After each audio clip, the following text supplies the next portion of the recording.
There's something about an empty gym that makes you sharper. No distractions, no noise, just you, the weights, and that quiet hum of purpose. Today's session is upper body A. Everything to failure, 3-minute rests, one goal, intensity. Because intensity is what builds muscle, but it also is what builds character. Biomechanically, the neutral grip keeps the shoulders in a safer position. Less internal rotation, more triceps and clavicular pec engagement. I like this angle because it's stable, but still forces the pecs to work hard through a stretched range. Every rep here matters. The last few, when everything's shaking, that's where the growth happens. And while everyone else looks for the perfect program, the truth is, the driver of progress is always intensity. The load, the reps, the tempo, those are tools. Intensity is the engine. Also, these 50s feel about twice as heavy when you're filming yourself. Not sure if that's physics or pride. I actually used a D handle instead of a rope today. Same movement pattern, slightly different line of tension. The key is to keep the elbows locked in place and let the long head of the triceps take over. That stretched position, when the cable's pulling your arm behind your head, that's where the muscle's loaded the most. This is one of those lifts where control is everything. Momentum kills tension, and tension is what creates adaptation. People love to argue science versus bro science, and honestly, I sit somewhere in between.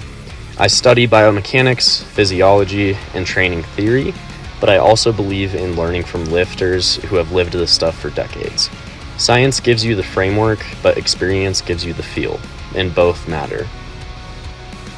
This variation keeps the upper arm pinned, which eliminates almost all cheating.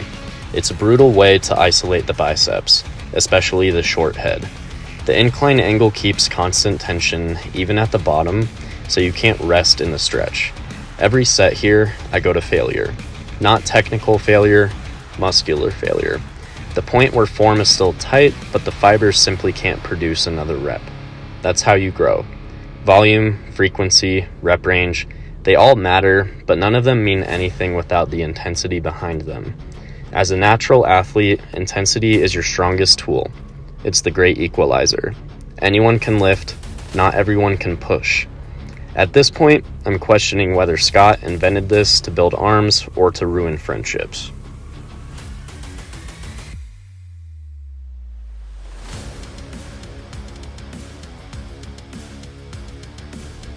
Sternum pull-ups are one of the best upper back builders that almost no one does.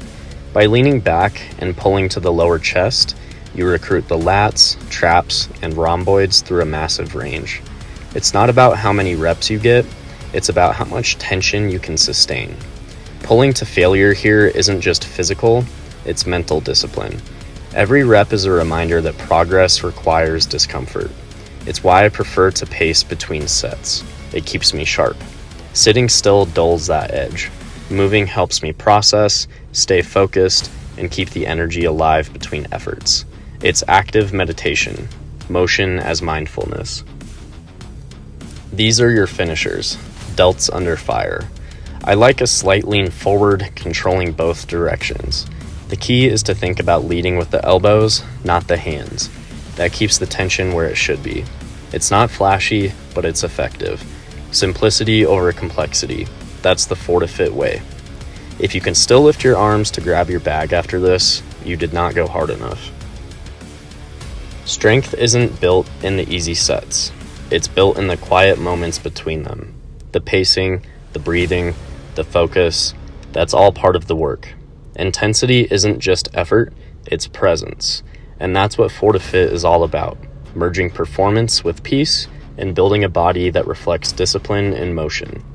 See you next session.